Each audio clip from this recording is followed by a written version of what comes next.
ये प्रॉफ में बहुत दफा आया हुआ है।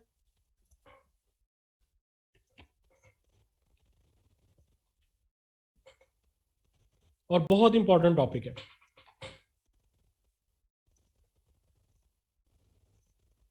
जी आप स्टार्ट कर दें रिकॉर्डिंग। किसने स्टार्ट करनी है, नुशाबा या रूसा? आप दोनों में से जिसने करनी है वो स्टार्ट करे ताकि मैं शुरू करूं।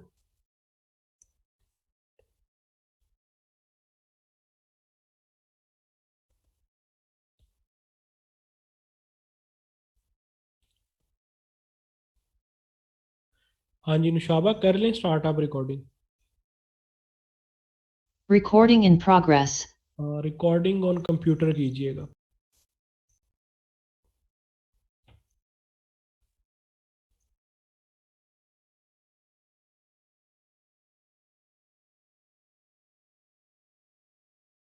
नहीं नहीं बुक पढ़ें साथ लाजमी। अच्छा जी, तो आज गायनी का हमारा पहला लेक्चर है, heavy menstrual bleeding.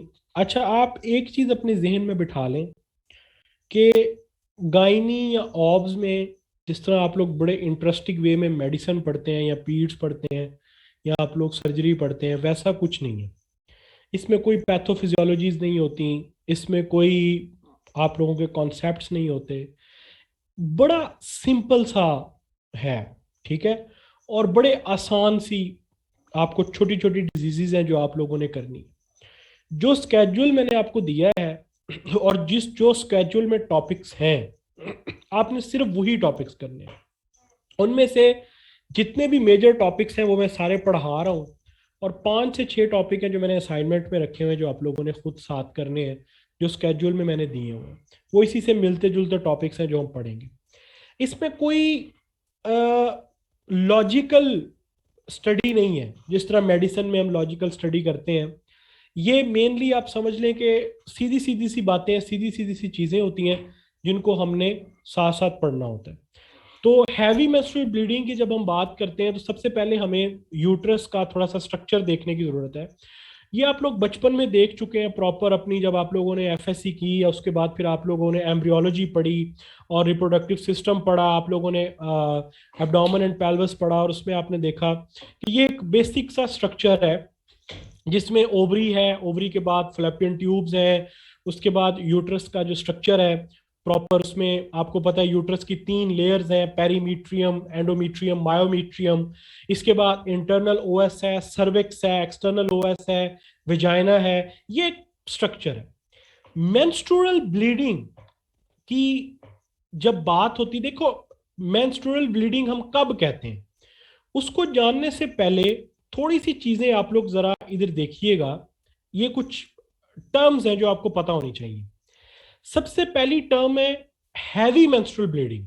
Heavy menstrual bleeding कब होती है ये मैं आगे जाके आपको डिटेल में समझाता हूं कि देखिए ब्लीडिंग तो मेंस्ट्रुएशन में होती है, लेकिन हम उसे हैवी कब कहते हैं, हम कब ये कहते हैं कि ये जो ब्लीडिंग है ये हैवी है, उस उसकी क्या क्राइटेरियाज हैं वो हम आगे जाके डिस्कस करते हैं। उसके बाद है इंट्रामेंस्ट्रुअल ब्लीडिंग, पीरियड्स के बीच में दरमियान में ब्लीडिंग होना जो कि नहीं होती खासतौर पे। इसी तरह post क्वाइटल bleeding, after sex bleeding start हो जाना। इसी तरह पोस्ट मीनोपॉजल ब्लीडिंग, कि मीनोपॉज के बाद ब्लीडिंग होना, फिर ब्लीडिंग ना रुके तब भी ब्लीडिंग होती रहे।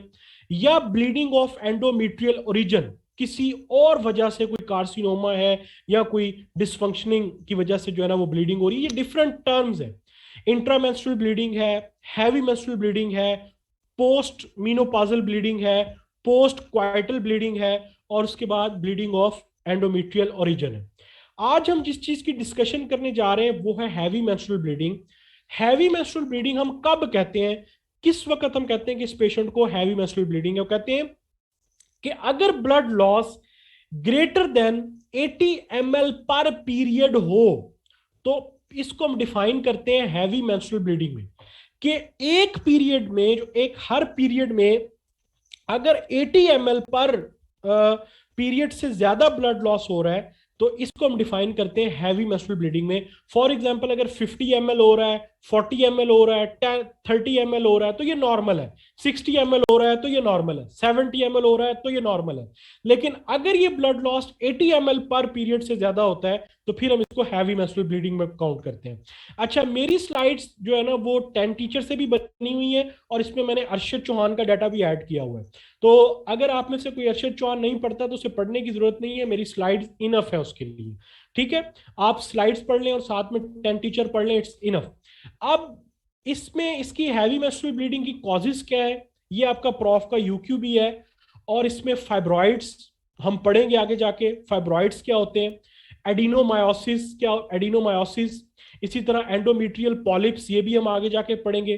कोई कोगुलेशन डिसऑर्डर हो गया, पेल्विक इन्फ्लेमेटोरी डिजीज है, या कोई ड्रग्स वगैरह ली हुई थी जिससे एंटी कोगुलेशन कम हुई हुई है, इंट्रा यूटेराइन डिवाइसेस जो कि हम कंट्रासेप्शन के लिए यूज करते हैं उसकी वजह से कोई इंफेक्शन हो गया है, या कोई कार्सिनोमा, ये तमाम रीजंस हो सकती हैं हैवी मेंस्ट्रुअल ब्लीडिंग की।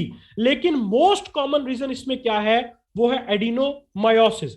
एडिनोमायोसिस इसकी 70% जो है वो कॉज है आपकी हैवी मेंस्ट्रुअल ब्लीडिंग की। और दूसरे नंबर पे सेकंड जो हाईएस्ट कॉज है वो कौन सी है, फाइब्रॉइड्स। ठीक है जी। एडिनोमायोसिस में क्या होता है एक्चुअली, कि आपकी जो यूट्रस है वो थिक होना शुरू हो जाती है, इनलार्ज होना शुरू हो जाती है, एंडोमीट्रियम खास तौर पे। ठीक है, एंडोमीट्रियम के जो टिश्यूज होते हैं वो बहुत ज्यादा, उनकी जो ग्रोथ है उनकी हाइपर प्रोलिफरेशन हो जाती है, बहुत ज्यादा ग्रो कर जाते हैं।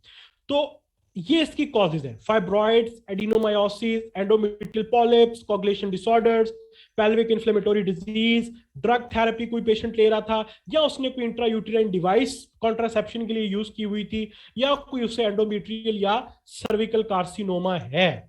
ये इसका थोड़ी सी प्रेजेंटेशन मैंने यहाँ पर इसकी डायग्राम में भी दी हुई है कि पेल्विक इन्फ्लेमेटोरी डिजीज है, या कोई एडिनोमायोसिस हुई हुई है, किसी किसी जगह से हाइपर प्रोलिफरेशन हुई हुई है, थिकन्ड हुई हुई है, लार्ज हुई हुई है यूट्रस, कोई ब्लीडिंग डिसऑर्डर है, या फाइब्रॉइड्स बने हुए हैं। फाइब्रॉइड्स आगे जाके हमने बड़ी डिटेल में पढ़ने हैं, इसलिए टेंशन आप ना लें। तो ये सारी की सारी कॉजेज हैं जो कि हैवी मेंस्ट्रुअल ब्लीडिंग कॉज करती हैं। देखें, एक पेशेंट को कैसे पता चलेगा, आपने उसको कैसे एवेलुएट कैसे करना है। आपके पास एक पेशेंट आया है और वो ये कहती है कि भाई मुझे जो है ना मेंस्ट्रुएशन के दौरान ब्लीडिंग बहुत ज्यादा होती है डॉक्टर साहब। आपको कैसे पता चलेगा किसको ब्लीडिंग होती है? कुछ क्वेश्चंस हैं जो आप उससे करेंगे। आप हिस्ट्री में कुछ क्वेश्चंस आप करेंगे जिससे आपको ये अंदाजा हो जाएगा, जिससे आपको ये पता चल जाएगा कि इस पेशेंट को हैवी मेंस्ट्रुअल ब्लीडिंग का प्रॉब्लम है या नहीं। वो क्वेश्चन कौन से हैं? सबसे पहला क्वेश्चन ये कि आप अपना जो सैनिटरी वेयर, आप जो पैड यूज करती हैं, वो कितनी दफा आपको चेंज करना पड़ता है। ठीक है, एक दफा, दो दफा, तीन दफा, जाहिर सी बात है कि अगर उसे अपना पैड बार बार चेंज करना पड़ा है तो इट मीन उसको ब्लीडिंग ज्यादा हो रही है। क्या उस पैड के ऊपर कोई क्लॉट्स होते हैं, कोई क्लॉट्स वगैरह पड़े बनते हैं, कोई ब्लीडिंग ब्लड क्लॉट्स वगैरह पड़े होते हैं, या इतना ज्यादा ब्लीडिंग कभी आपको होती है कि वो ब्लीडिंग आपकी स्प्लिट ओवर कर जाती है आपके टॉवल पे, या आपके कोई पैंट वगैरह पे, या आपने कोई जो कपड़े पहने हुए हैं उनके ऊपर, यानी कि उसकी स्प्लिट ओवर होना शुरू हो जाती है। या आपको जब मेंस्ट्रुएशन के दौरान आपको छुट्टी लेनी पड़ती है, आपको काम ऑफ करना पड़ता है कि आपको ये टेंशन है कि भी मुझे जो ब्लीडिंग हो रही है वो बहुत ज्यादा हो रही है। कोई इमोशनल अपसेट, कोई इमोशनल डिस्टर्बेंस तो नहीं चल रही, लाइफस्टाइल कैसा है, खाना पीना कैसा है, और कोई आपने इंट्रा यूटेराइन डिवाइस तो नहीं यूज की थी फ्यूचर में, या अभी आप यूज कर रही हो, या आपने पहले यूज की हो। तो ये कुछ क्वेश्चंस हैं जो हम हैवी मेंस्ट्रुअल ब्लीडिंग को एवेलुएट करने के लिए हम करते हैं कि सैनिटरी पैड आपने कितनी दफा चेंज करती हैं, आपको की क्लॉट्स वगैरह तो नहीं उस पे होते, जो ब्लड ब्लीडिंग है वो स्पिल ओवर तो नहीं कर रही हो रही होती, आपको अपनी काम से छुट्टी तो नहीं लेनी पड़ती, कोई इमोशनल डिस्टरबेंस तो नहीं है, या आप कोई इंट्रा यूटेराइन डिवाइस तो नहीं यूज कर रहे, कंट्रासेप्टिव डिवाइस कंट्रासेप्शन के लिए, और आपकी लाइफस्टाइल मॉडिफिकेशन क्या है। यहां तक बात क्लियर होगी आपको? 80 ml पर पीरियड से ज्यादा ब्लड लॉस हो तो हैवी मेंस्ट्रुअल ब्लीडिंग। कॉजेज क्या क्या है? Adenomyosis, fibroids, intra uterine devices, pelvic inflammatory diseases। ठीक है, डिफरेंट कॉजेज, एंडोमेट्रियल कार्सिनोमा है, ये कॉजेज हैं। क्वेश्चंस आप क्या क्या करेंगे भाई, कितनी कब कितना आप अपना सैनिटरी पैड कितनी दफा चेंज करती हैं? क्लॉट्स वगैरह तो नहीं होते? स्पिल ओवर तो नहीं करता ब्लड? आपको आपकी जो ड्यूटी जो काम है रोजमर्रा का, उसकी वजह से आपको अपनी छुट्टी वगैरह तो नहीं लेनी पड़ती? कोई इमोशनल डिस्टर्बेंस तो नहीं है? आप इंट्रा यूटेराइन डिवाइसेस को का तो नहीं यूज कर रही? या आपकी लाइफस्टाइल के ऊपर क्या है? ये आपने उससे क्वेश्चन कर लिए, जिससे आपको पता चल जाएगा। ये देखें, जैसे अब ये एक नॉर्मल ब्लीडिंग है, ये भी एक नॉर्मल ब्लीडिंग है, लेकिन इसको आप देखें, इनको आप देखें तो ये आपको नॉर्मल ब्लीडिंग नहीं है। ये जो है ये नॉर्मल ब्लीडिंग आपकी नहीं है। इसी तरह ये हैवी मेंस्ट्रुअल ब्लीडिंग को शो कर रहा है, पैड पूरा का पूरा ब्लड से भरा हुआ है, ये पैड भी पूरा का पूरा ब्लड से भरा हुआ है, ठीक है। और इसमें आपको जो है ना वो नॉर्मल ब्लीडिंग, नॉर्मली एक पैड जो है वो एक दिन निकालता है, ठीक है। पर डे आपको एक पैड आप रखते हैं, लेकिन अगर आपको पैड को बार बार यूज करना पड़ा है तो इट मींस के आपको ब्लीडिंग प्रॉब्लम हो रही है, ठीक है। अच्छा, फिजिकल सिम्टम्स आपको क्या देखने को मिलेंगे जो आपके पास पेशेंट आएगा हैवी मेंस्ट्रुअल ब्लीडिंग के साथ? जाहिर सी बात है कि आपको जर्नल फिजिकल एग्जामिनेशन में सबसे पहले आपको क्या उसको देखने की जरूरत है? एनीमिया के साइंस, पैलर। क्योंकि अगर उसको हैवी में ब्लीडिंग हो रही है तो जाहिर सी बात है कि उसके ब्लड की क्वांटिटी कम हो रही है, तो उसको एनीमिक प्रॉब्लम्स हो रहे होंगे, एनीमिक चेंजेस उसमें आ रही होंगी। आप उसको पैलर देखेंगे, ठीक है, पैलर। उसके बाद एब्डोमिनल एग्जामिनेशन, पेल्विक एग्जामिनेशन। ये आप क्यों कर रहे हैं? ताकि आपको कोई पता चल सके कि कोई मैस तो नहीं है, कोई टेंडर तो नहीं है एब्डोमेन, कोई मैस तो नहीं बना हुआ, कोई एब्डोमिनल मैस, कोई इस तरह की चीजें आप देखने के लिए, आप कोई मेलिग्नेंट मैस, कोई कार्सिनोमा या एब्डोमेन टेंडर तो नहीं है, एब्डोमेन प्रोट्रूड तो नहीं हुई हुई, ये चीजें आप चेक करेंगे। पेशेंट का स्टेटस देखेंगे कि कहीं इतनी ज्यादा ब्लीडिंग तो नहीं हो रही कि पेशेंट आपके पास ड्राउजीनेस में आ रहा है, पेशेंट आपके पास ड्राउजी ड्राउजी स्टेट में आ रहा है, सेमी कॉन्शियस स्टेट में पेशेंट प्रेजेंट किया है।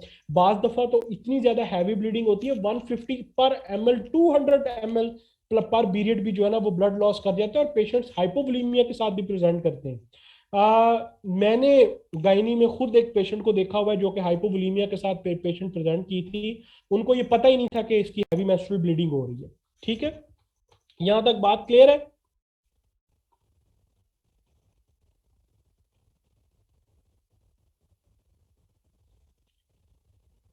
जी डॉक्टर साहब, अपने रोल नंबर्स ठीक कर लें, अदरवाइज आपको वो रिमूव कर देंगे, ठीक है।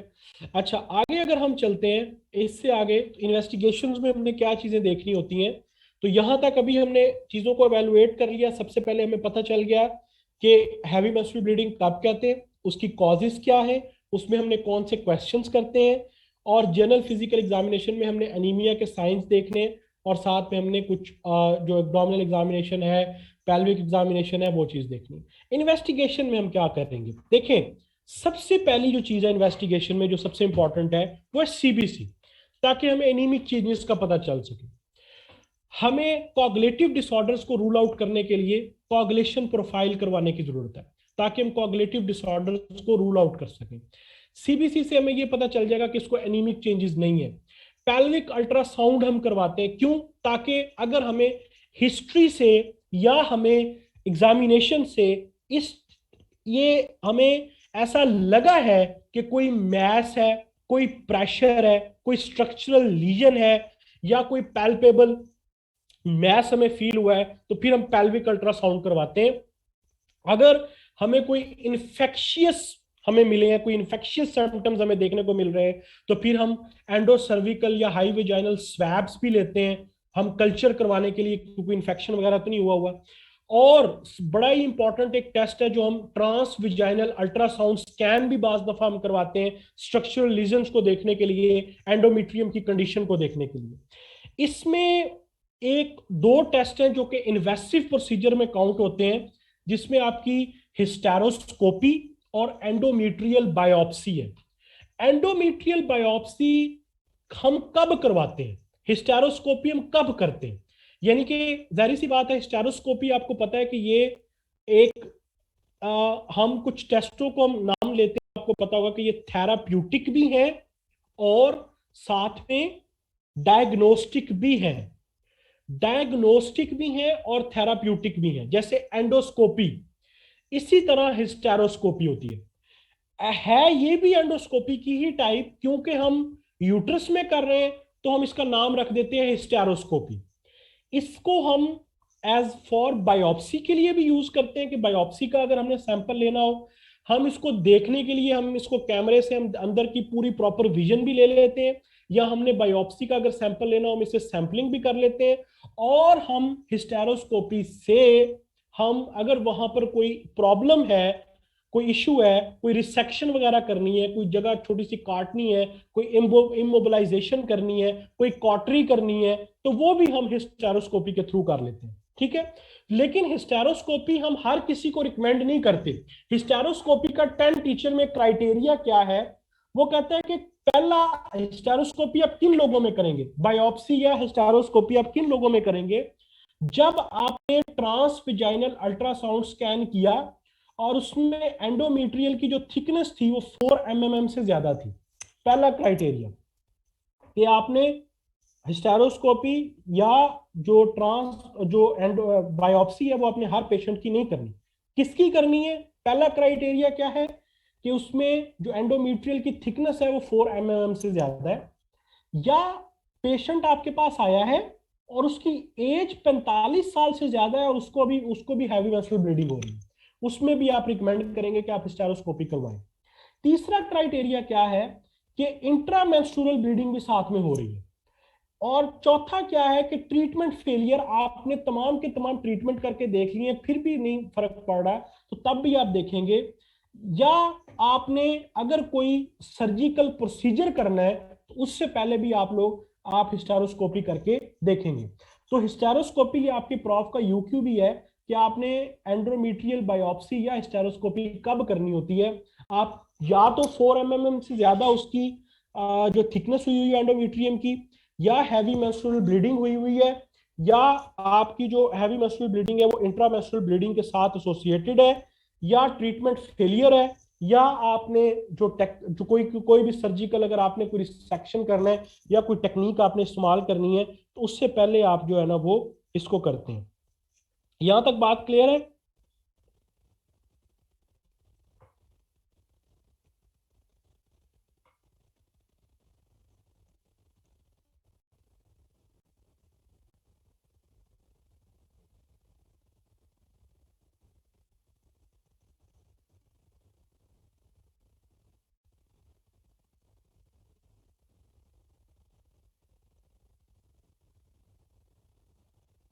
हाँ जी, सॉरी मैं बोल नहीं रहा था, मुझे मैं कॉल आ गई थी तो मैं सुन रहा। ठीक है, तो अभी तक हम रिवाइज करते हैं, अभी तक हमने क्या क्या पढ़ा है। देखिए जनाब, वो कहता है हैवी मेंस्ट्रुअल ब्लीडिंग 80 ml पर जो ब्लड लॉस है उससे ज्यादा अगर हो जाए तो उसको हम हैवी मेंस्ट्रुअल ब्लीडिंग कहते हैं। कॉजेज क्या क्या है? एडिनोमायोसिस मेन कॉज है। उसके बाद फाइब्रॉइड्स इसकी सेकंड मोस्ट कॉमन कॉज है। पेल्विक इन्फ्लेमेटरी डिजीज है, एंडोमेट्रियल पॉलिप्स हैं, कोई कार्सिनोमा है, कोई इन्फेक्शन है, ये इसके कॉजेज है। हमें कैसे पता चलेगा कि इस पेशेंट को जो है वो हैवी वेस्ट्रल ब्लीडिंग है? हम कुछ क्वेश्चंस करेंगे। हम उससे पूछेंगे कि भाई आप अपना सैनिटरी पैड कितनी दफा चेंज करती हैं, आपका ब्लड इतना ज्यादा तो नहीं होता कि वो आपके कपड़े खराब कर देता है, क्या आपको काम से छुट्टी लेनी पड़ती है, ठीक है, या आपका लाइफस्टाइल क्या है, आप कोई इंट्रा यूटेराइन कंट्रासेप्टिव डिवाइस तो नहीं इस्तेमाल कर रहे हैं। उसके बाद हम उसके टेस्ट कौन से करवाते हैं? हम सीबीसी करवाते हैं, हम कोagulation प्रोफाइल करवाते हैं कोई कोगुलेटिव डिसऑर्डर के लिए, हम अल्ट्रासाउंड करवाते हैं, हम एंडो सर्वाइकल स्वैब्स, ट्रांसविजाइनल अल्ट्रासाउंड करवाते हैं। एंडोमेट्रियल बायोप्सी या हिस्टेरोस्कोपी हमने किन पेशेंट्स में करनी है? हम सिर्फ उन पेशेंट्स में करेंगे जिनमें उनकी जो एंडोमेट्रियल थिकनेस है वो 4 mm से ज्यादा है, या उनकी एज 45 ईयर अबव है, या उनको इंटरमेंस्ट्रुअल ब्लीडिंग हो रही है, या ट्रीटमेंट फेलियर है, या हमने कोई सर्जिकल प्रोसीजर करना है। यहां तक बात क्लियर है डॉक्टर साहबान? यहां तक बात क्लियर है?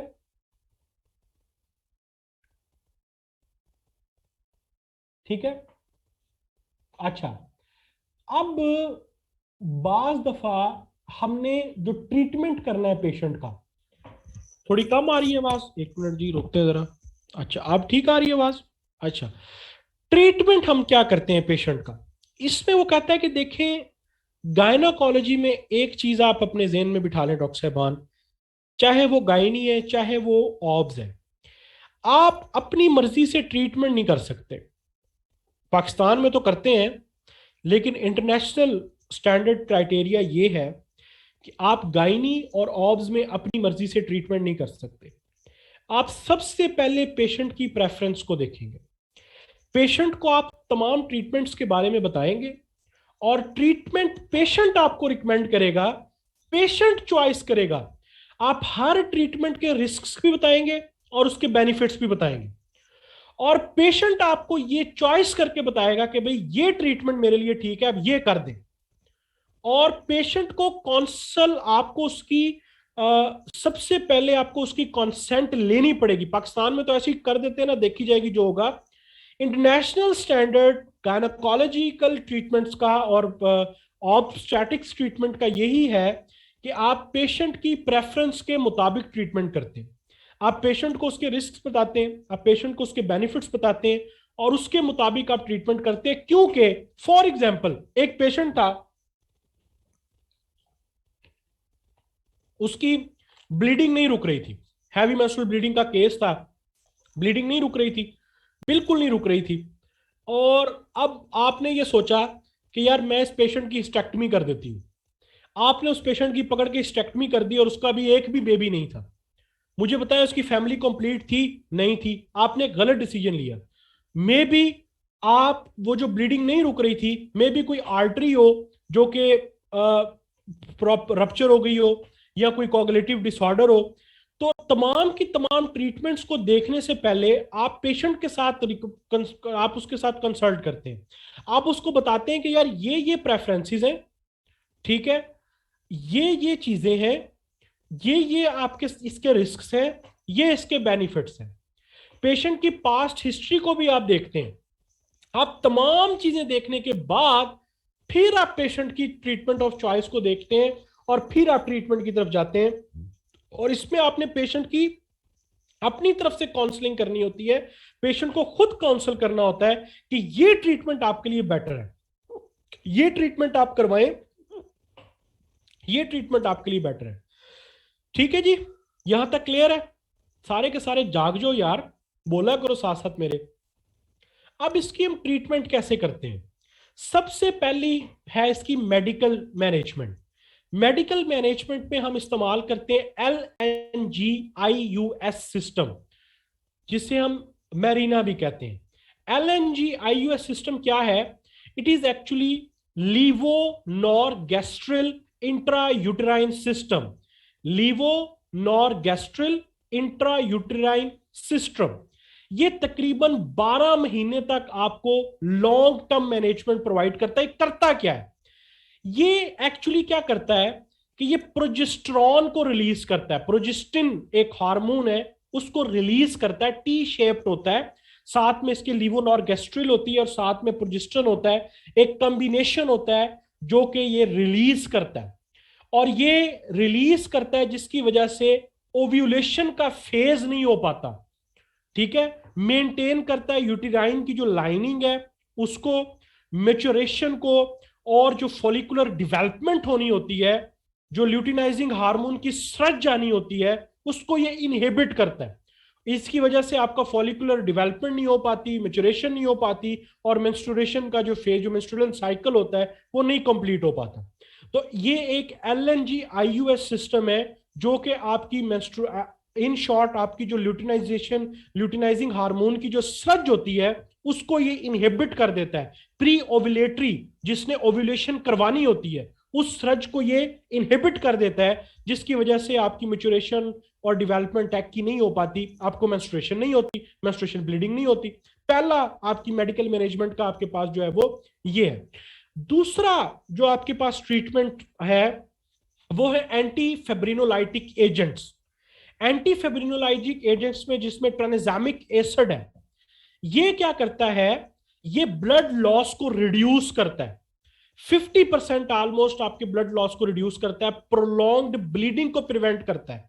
ठीक है, ये आप एक एंटी फेब्रिनोलाइटिक एजेंट है।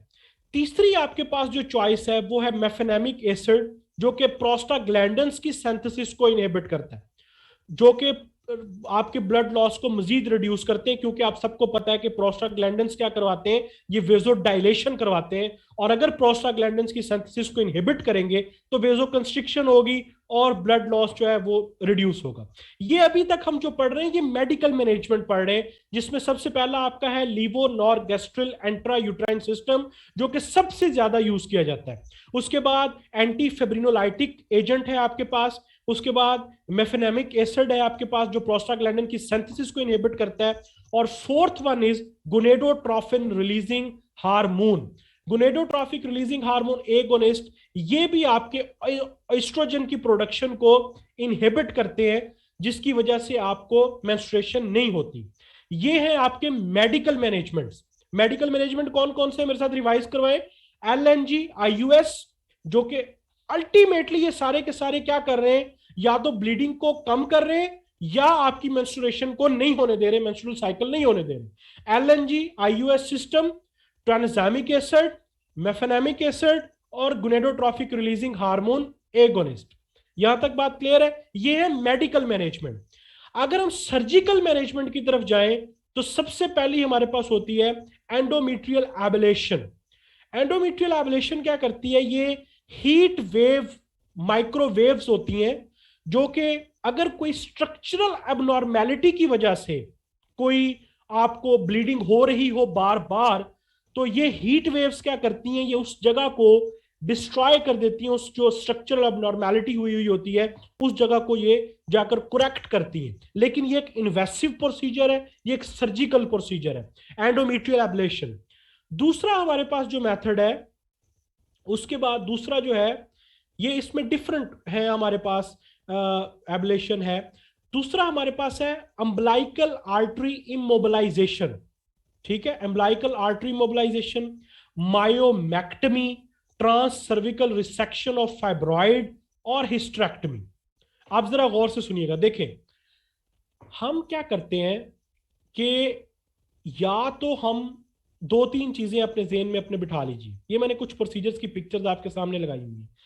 सबसे पहले हम उसकी मेडिकल मैनेजमेंट करते हैं। मेडिकल मैनेजमेंट से हमें यह चीज पता चल जाती है कि ये पेशेंट मेडिकली ट्रीट हो सकता है कि नहीं हो सकता। उसमें हमारे पास क्या ऑप्शंस है? एलएनजी, आईयूएस सिस्टम है। उसके बाद हमारे पास मेफेनेमिक एसिड है, ट्रांसैमिक एसिड है, और हमारे पास गोनाडोट्रोपिक हार्मोन रिलीजिंग एगोनिस्ट है। अगर एक पेशेंट आपकी मेडिकल मैनेजमेंट से ठीक नहीं हो रहा तो इट मींस कि उसमें कोई ना कोई सर्जिकल एबनॉर्मेलिटी है, स्ट्रक्चरल एबनॉर्मेलिटी है। फॉर एग्जांपल उसको फाइब्रॉइड्स है, तो फाइब्रॉइड्स के लिए हम क्या करते हैं? मायोमेक्टमी करते हैं, उतना हिस्सा रिसेक्ट कर देते हैं, उतना हिस्सा रिमूव कर देते हैं। ठीक है, या तो मायोमेक्टमी कर देते हैं या हम उस फाइब्रॉइड की रिसेक्शन कर देते हैं। ठीक है, आप एडिनोमायोसिस के अंदर जिस जिस जगह के ऊपर जहां जहां से एंडोमेट्रियम थिक हुई हुई होती है उतने हिस्से को हम रिमूव कर देते हैं। या अगर कोई आर्टेरियल इमोबिलाइजेशन, हमें कोई आर्टरी ऐसी है जहां से ब्लड बहुत ज्यादा लॉस होता है, तो हम उस आर्टरी की इमोबिलाइजेशन कर देते हैं। ये डिफरेंट प्रोसीजर्स हैं जो कि सर्जिकल प्रोसीजर्स हैं, लेकिन इन्हें हम तब रिकमेंड करते हैं जब मेडिकल मैनेजमेंट फेल हो जाए, तब हम इन्हें रिकमेंड करते हैं। और हिस्ट्रेक्टमी तो एक एंड चॉइस है, आखिरी चॉइस है, कि जब आपने हर तरह का मेथड अपना के देख लिया है लेकिन ब्लीडिंग नहीं रुक रही, तो फिर हम क्या करते हैं? Hysterectomy. Am I clear with this point? Am I clear with this point? Ablation doctor साहब जो है ना, माइक्रोवेव्स, हीट वेव्स होती है, माइक्रोवेव्स के थ्रू ना हीट अप्लाई करते हैं और उस जगह को, उस एंडोमीट्रियम की जगह को हम डिस्ट्रॉय कर देते हैं जहां पर कोई स्ट्रक्चरल एबनॉर्मेलिटी होती है। ठीक है, माइक्रोवेव्स को अप्लाई करते हैं, या बाज दफा हमें नहीं, वो इमोबिलाइजेशन है। एब्लेशन और इमोबिलाइजेशन में फर्क है। एब्लेशन जो मैंने आपको बताया है वो और चीज है। अच्छा जी, तो आज ये था आपका आज का जो है ना वो जी जी, एब्लेशन में हम टिश्यू डिस्ट्रॉय करते हैं।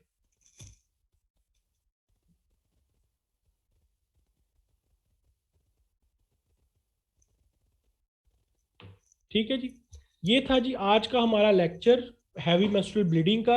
ये आपने 10 टीचर से करना है, ठीक है? 10 टीचर से करना है। बाकी मेरे नोट्स में मैंने जो चीज़ें हैं वो ऐड की हुई हैं, आप लोग इनको एक दफ़ा देख लें, ठीक है? लाजमी इनको देख लें और 10 टीचर से आप पढ़ें। और मुझे बता दें कि ऑप्शन कौन सा चूज़ किया, 1 या 2? मेजॉरिटी की तरफ हम जाएंगे। चलें ग्रुप में बता दीजिएगा, फिर ग्रुप में जो डिसीजन मेजॉरिटी का होगा वो देख लेंगे।